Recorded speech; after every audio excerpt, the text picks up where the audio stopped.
স্ত্রীকে আগুন লাগিয়ে পুড়িয়ে মারার চেষ্টার অভিযোগ উঠল স্বামীর বিরুদ্ধে। জানা গেছে গত 2014 সালে আমতলী থানা এলাকার নেতাজি সুভাষ কলোনির কাজল সরকারের মেয়ে উমা সরকার একই থানার অন্তর্গত আমতলী চৌধুরী পাড়ার শ্যামল চৌধুরীর ছেলে শুভ্রজিৎ চৌধুরীর সাথে সামাজিকভাবে বিয়ে হয়েছিল। বিয়ের পর তাদের একটি পুত্র সন্তান জন্ম নেয়। সন্তান জন্মাবার পর থেকেই স্বামী শুভ্রজিৎ চৌধুরী আকন্টা মদ্যপান করে স্ত্রী উমা সরকারের উপর মানসিক ও শারীরিক নির্যাতন চালাতো।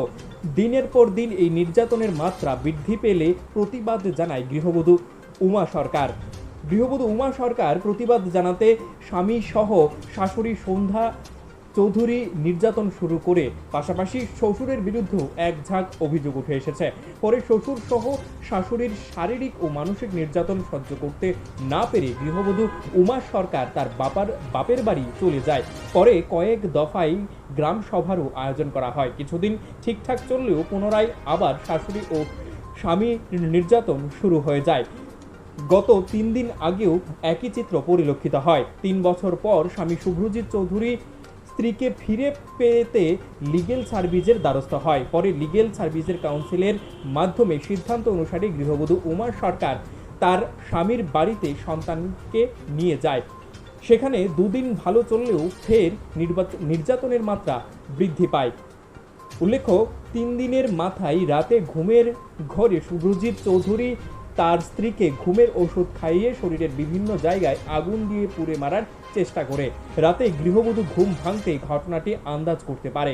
পরে নিজের জীবন বাঁচাতে সন্তানকে নিয়ে পুনরায় বাপের বাড়িতে চলে যায় গৃহবধূ উমা সরকার ঘটনাটি বিস্তারিতভাবে জানিয়েছেন আমতলী থানায়, কিন্তু আমতলী থানার পুলিশ এই ঘটনার কোনো কোল কিনারা করতে নারাজ। এখনো পর্যন্ত আমতলী থানার পুলিশের পক্ষ থেকে অভিযুক্তদের বিরুদ্ধে কোনো ব্যবস্থা গ্রহণ করা হয়নি বলে অভিযোগ উঠে এসেছে, যার ফলে নির্যাতিতা গৃহবধূ মঙ্গলবার দুপুরে সাংবাদিকদের মুখোমুখি হয়ে গোটা বিষয়টি তুলে ধরে দোষীদের দৃষ্টান্তমূলক শাস্তির দাবি জানান।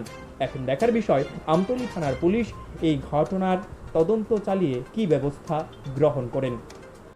কি ছিল ঘটনা হয়েছে কদিন 3 বছর পর থেকেই আমার লগে ঝগড়া। হ্যাঁ নেশা করে, হ্যাঁ মায়েরা আমার বাড়ি থেকে বাইর করে দিয়েছে রাতে 12টার সময়। কে? আমার শাশুড়ি জামাই। তোমার স্বামীর নাম কি? শুভ্রজিৎ চৌধুরী। আচ্ছা, তারপর কি হয়েছে?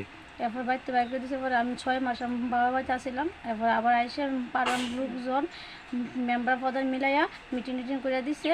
এরপর 6 মাস আসলাম এখানে। 6 মাস পরে আবার বাবার বাড়িতে আইসি পরে এরপরে 6 মাসের পরে এরপরে মিটিং করছে। পরে এরপরে আমি আর 6 মাসের পরে গেছি না। এরপরে 3 বছর বাবার বাড়িতে আসছিলাম। 3 বছর পরে এরপরে হ্যাঁ খোঁজ খবর নেয় না। আমার মা বাবা দেখাশোনা করতেছে, বাচ্চারও খাওয়ান পোশাক সব কিছু দিতেছে, আমারও দিতেছে। তোমার বাচ্চা কি ছেলে না মেয়ে? ছেলে। কত বছর চলে এখন? হয়তো আইসি যে আনতে 3 বছর বাচ্চা লয়ে যাইছি, অনেক 6 বছর 3.5 মাস। তারপর কি হয়েছে? তুমি কি গেছিলে তারপর এখানে? এরপরে হ্যাঁ কুড়ে কেস দিছে 3 বছরের পরে।